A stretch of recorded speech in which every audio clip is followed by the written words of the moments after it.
Reubens. That's what we'll be talking about today on this episode of Big K's Food Ramblings. So, if you haven't seen it already, I did do a Reuben episode on Big K's Kitchen, where you can see me go through and make a Reuben. Yeah, I'll put a link to it down below so that way you can go check it out. And I recommend watching that beforehand, just because then if you haven't had a Reuben before and you're kind of wondering, well, what is a Reuben? You'll know exactly what it is after watching that. And you'll thank me for it, believe me, if you try it. So just to go over the basics of what is a Reuben. First off, it's a sandwich. Then you have the bread, which is rye bread. Now you can use seeded, unseeded rye bread. I like the deli swirl rye myself. Then you move on to the meat. Now the meat is where you can get into a lot of different definitions of a Reuben. And if you want to be pedantic about it, corned beef is traditional. Now, however, I used pastrami because I actually prefer pastrami on Reubens. Pastrami is basically begins as corned beef. They're both brined, and once they're brought out, it's beef that's brined. And once it's brought out of the brine, if you boil it, you get corned beef. And if you pat it down with pepper and other spices and then smoke it, you get pastrami. So pastrami is very close to corned beef, and I enjoy using that instead. Now, for people who would say that that's a Rachel is pastrami and coleslaw instead of sauerkraut. Sauerkraut being the third ingredient on a Reuben, and I feel like that's the difference that makes a Rachel. Sauerkraut versus coleslaw, because once you add in coleslaw, it makes it a different sandwich.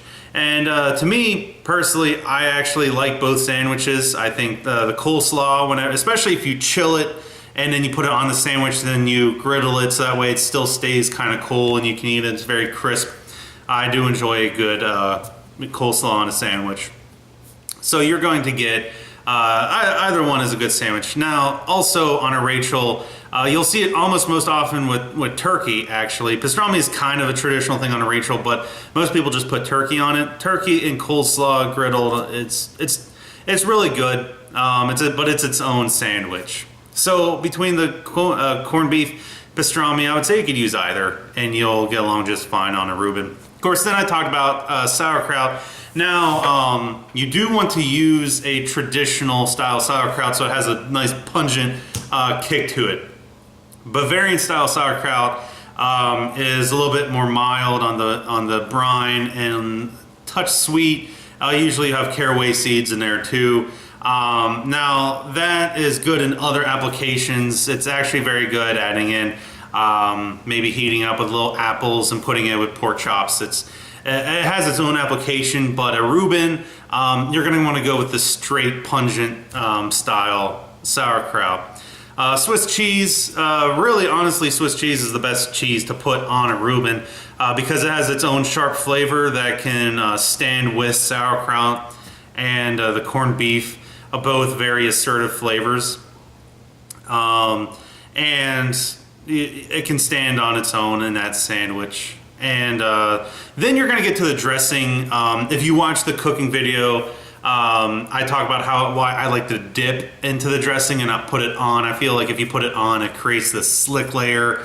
And also, if you're making Reubens ahead of time, or you have a few people over and you make a bunch and you have like a couple wrapped up for everybody or something from the take home, it can make it soggy if you have that dressing on it, which I'm not a big fan on that end either. So that's why I think the ultimate form of the Reuben as a sandwich itself is without the dressing on it, and you make it, I feel it makes a much better sandwich, and then dipping it into the dressing as you eat it is very good, and to me that completes the process. So that's just a quick overview on what a Reuben is. Now, as far as going into why I love Reuben so much, or why I put it on Big K's Kitchen, a Reuben is something that I grew up with a lot. My dad actually made it quite often my dad having a few big recipes that all of us kids enjoyed. He would make waffles, he would make chili, he would make Reubens, hot Italian sausage with peppers and onions and a red sauce. That, you know, those different things. He was very good at making those. Meatloaf. Meatloaf is another good one. So then he would make those, and that was usually when family was over or during football games, which were always fun times in the family, where we'd sit around, eat a Reuben, and watch the Steelers hopefully win. Although in my childhood, you know, prior to it being built up, they did lose a lot through my childhood, but the Reubens made those afternoons a lot better, and they got me through to the past decade, or really actually more along the lines of 12, 13 years, how it's been. But so Reubens are a big part of my history growing up, and it's one of those things that I loved learning how to make it from my dad. You know, I watched him make it over and over and over again, then I would make them, and I got pretty close to making it just like my dad does. And honestly, I think the reason why I like my dad's Reuben over a lot of the restaurant Reubens, even if you go to like a nicer deli and they're gonna give you these big thick sandwiches full of corned beef or pastrami, I feel like the ultimate iteration of Reuben is really only a few inches thick, and you're going to have a even layering of the pastrami and the sauerkraut.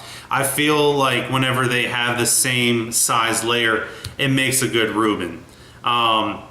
Whenever you get into the, 7 inches of corned beef, how are you going to fit it into your mouth type of sandwich, that's a corned beef or pastrami sandwich with a little sauerkraut on it.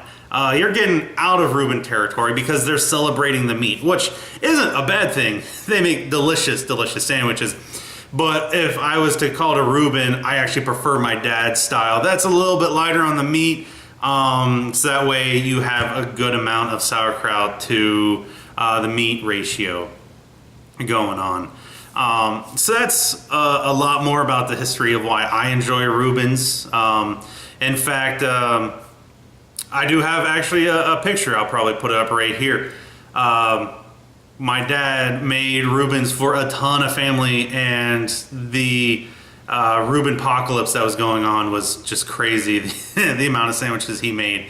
But so that's actually one of the best memories. Some of the best memories I had was with family coming over, and my dad making Reubens was sometimes part of that, along with other recipes that I've shared on Big K's Kitchen or will share and discuss some of that. So then the question becomes the Reuben, where did it come from? And that is a little bit of a controversy. You're going to find that there's two main areas that lay claim to the fame of having been the birthplace of the Reuben. One is probably no surprise to anybody, New York City, home of amazing, amazing sandwiches. And you'll find that in it, there is one delicatessen in particular called Reuben's Delicatessen. And in an interview with Craig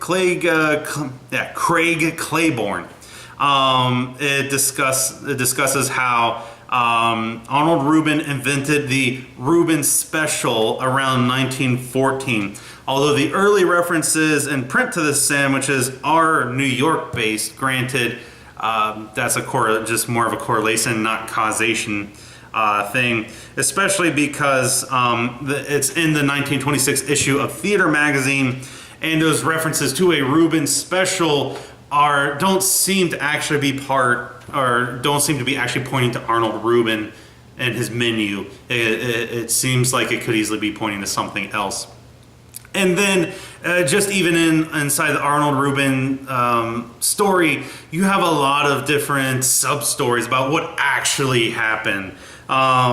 You're going to have the idea that there was a famous actress at the time, either an Annette Selos or a Marjorie Rambeau, went to the deli late at night, hungry, starving, wanting something, and yet the cupboards, they were bare. What do? They run, they see what they have, a little bit of corned beef, a little bit of sauerkraut, some growing stale bread, so they're gonna have to griddle it to crisp it up a little bit and hide that it's day-old bread. It's very cliche in the food world. It sounds very much like buffalo wings or nachos, how the story goes for all of them, that you just have these people coming in wanting food, and yet you don't have any. What do? And innovation strikes, and you come up with an amazing, amazing dish out of that. This could easily have happened. However, it just seems also a bit cliche at this point, especially because this wasn't a direct source. This was an interview with a third party who mentioned that.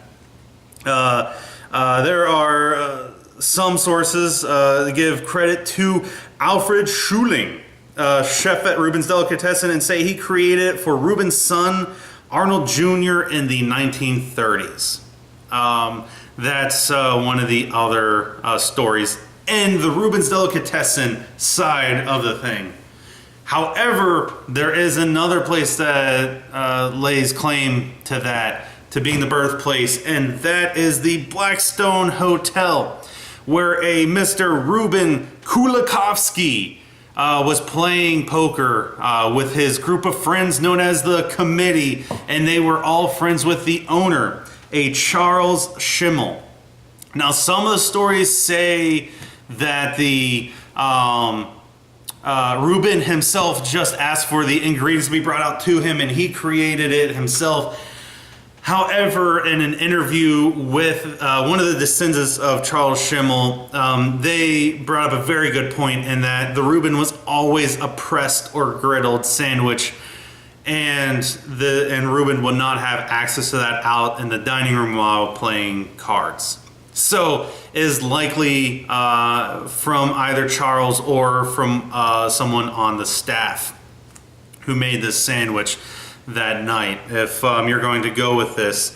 So now this actually puts them back in the it states that they were known to play there from 1920 through the 1935 era. So that puts them there in the same time frame as the Reubens Delicatessen.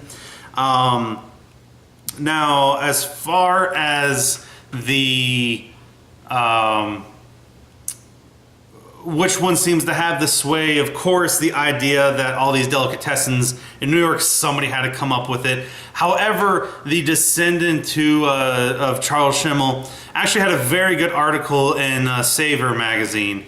And I'm actually going to put a link to that in the description below. And I feel like it kind of puts the story in their favor for the Omaha, Nebraska side of things.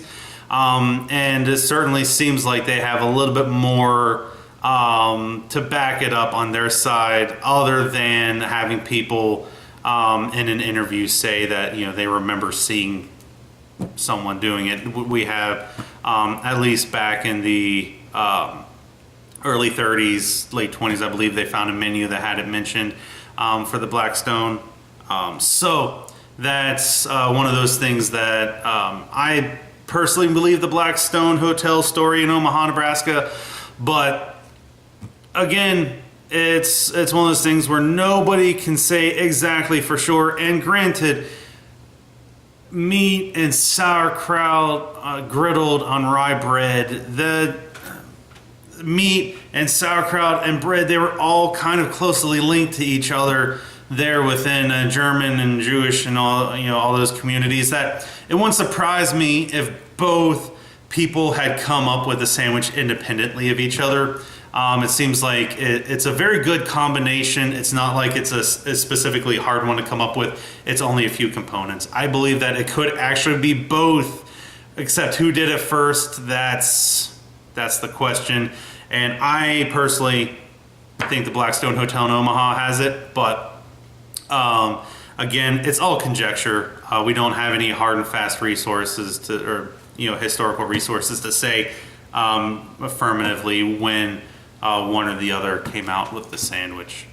So that's just a brief overview on the history. And as far as variations, you're going to get in a lot of different types of Reubens.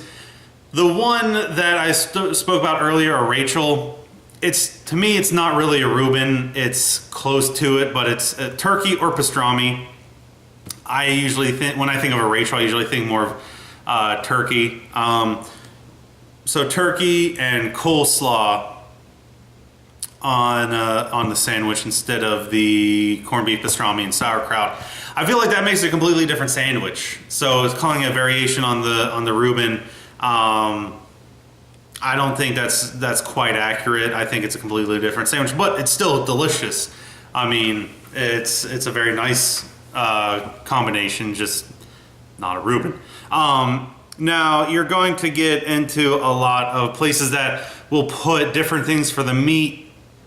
And really, I think that you're going to find there's, at least on Wikipedia, it mentions that there's a walleye Reuben, a grouper Reuben, a lobster Reuben. And those, I think, are straying a bit from the Reuben mentality of a sliced deli meat on it. I think they sound like delicious sandwiches, but again, akin to the Rachel idea, I think it's just straying too far from a Reuben to call them a Reuben. I think you're getting into a fish and sauerkraut sandwich. Now, the Montreal Reuben uses the Montreal-style smoked meat instead of corned beef.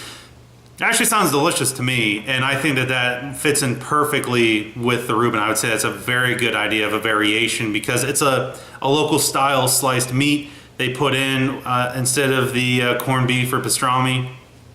I think that goes good to me. And then you're going to get into Reuben egg rolls. I think that sounds delicious. Now, this is one of those things where it's kind of the same ingredients. You're not going to have the bread, you're going to have the egg roll wrapper, but you have kind of the same ingredients where if you have the corned beef or hunks of corned beef or hunks of pastrami, and you have the sauerkraut, which in a lot of egg rolls, the cabbage plays the main part too, so I can see how that makes a very good egg roll to begin with. Then you might add in bits and pieces of the Swiss cheese in there too. You fry it, you dip it in the Thousand Island dressing. I think that sounds pretty delicious. Is it a Reuben?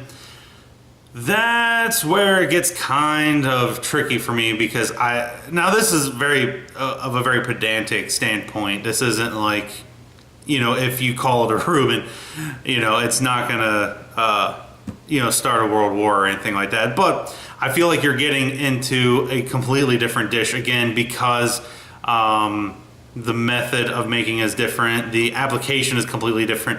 I would enjoy a good Reuben egg roll, but would I enjoy it in the same way as a Reuben sandwich?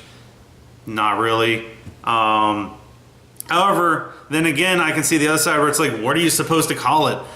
Corned beef and sauerkraut and Swiss cheese egg roll and not try to call it a Reuben egg roll? No. So I think really in the end, it might be a little bit of a different take on a Reuben, but I think a Reuben egg roll sounds pretty delicious too.